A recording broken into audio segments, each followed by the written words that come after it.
Well, my name's Roberta Skye, and I was based in New Zealand for about 20 years. So I encountered holistic pulsing 35, 40 years ago. It's been really a long time, and I met it directly through Tovi Browning.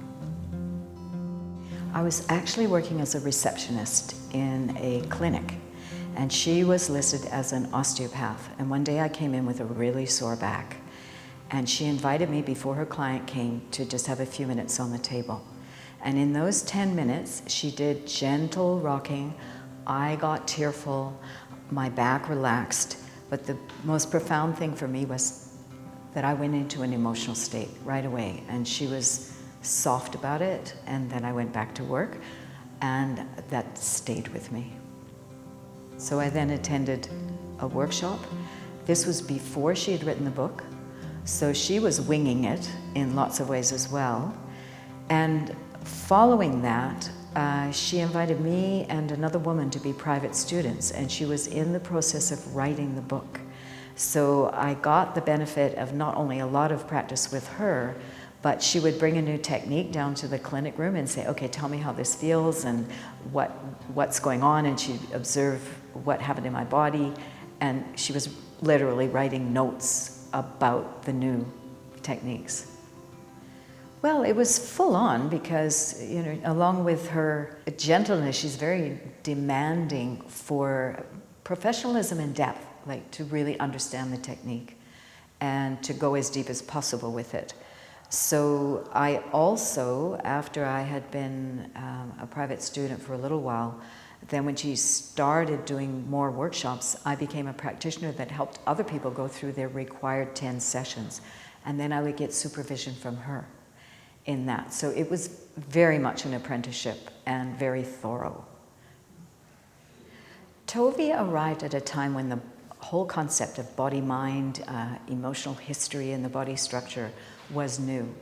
And she offered a way for people to explore it as practitioners and clients in a way that truly was gentle. It could be wild and wonderful as well, but that gentleness, I think, arrived when our whole culture deeply needed this. And there has been evolution, more people understand the emotional process, things like that, so I'm presuming holistic pulsing is evolving in that way as well. But she opened the door in a really gracious and, interestingly, vivacious way, because she was such a light. She had so much glorious energy, and yet she could bring things down to this incredible focus and gentleness. Very precious, special. First, Tovi moved to Australia and asked me, and I signed a contract to do her teaching here in New Zealand, which was fabulous because I got to meet so many people up and down the country.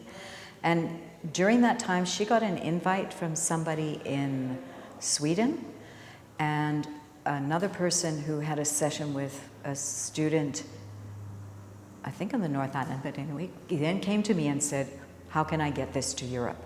So those two things, invites came in at the same time, and Tovi was deep in her life in Australia, so she again contracted for me to go. And after the first foray there, I started making my own connections. People invited me to other countries. It started to roll of its own accord.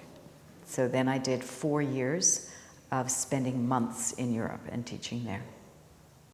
Well, I have to say, I did get a bit rogue because for me, there was not enough addressing of sexuality in something that was called holistic. And I think around that time, there was an effort to legitimize the technique and meet some protocols and criteria and how to advertise. So I do remember being in Europe and writing scathing responses to things for a little while, which poor friends had to put up with. But it was a liberation for me because so many people came under my hands with sexual abuse or some kind of trauma issues. And the technique was so respectful with clothes on, that it was possible to do deep healing. However, it wasn't framed in the holistic manual or mandates or discussions.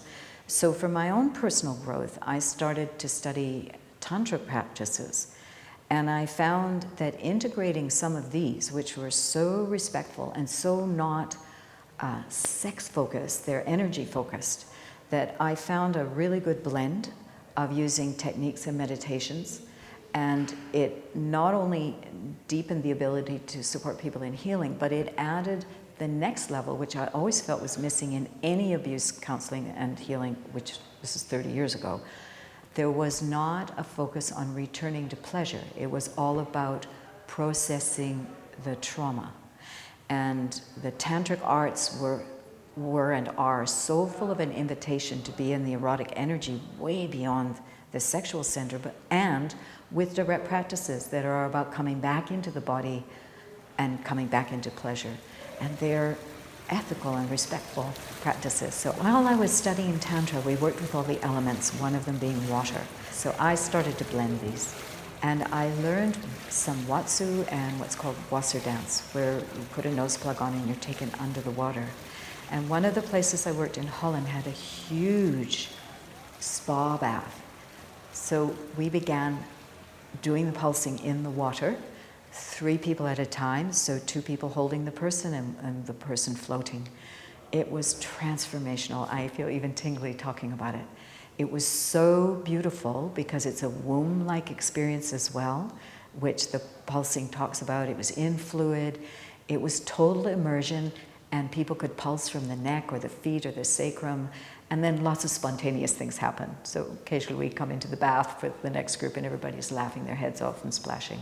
So it was a liberating and deepening practice to put that element in. The technique itself remained pristine. The difference for me was I did residential workshops, so there was way more time to process, to add other things. I started mixing in meditations in the morning before we even started. And I noticed that each culture needed to be presented the material, and even how the room was set up, everything was different. So Swedish people were one way, Swiss people were another way. The Dutch people would go outside and do it nude on the tables in the sunshine. You know, there was so many differences, and I had to adapt. It was a combo pack. It was non-invasive because people could keep their clothes on. It was not forceful, and it was client-focused. So there was not a practitioner saying, oh, you're tense in your leg, I need to fix this or sort it for you. The approach is, what are you noticing now? And to work alongside the person's awareness rather than go in from the fixing perspective. And that removed a lot of projection on people feeling helpless, that they couldn't heal themselves or they needed taking care of. And at the same time, the clients were really well taken care of in that framework. I'm currently semi-retired. I'm on some other explorations, but holistic pulsing remains the #1 go-to, even if I'm on somebody's living room floor, to offer something.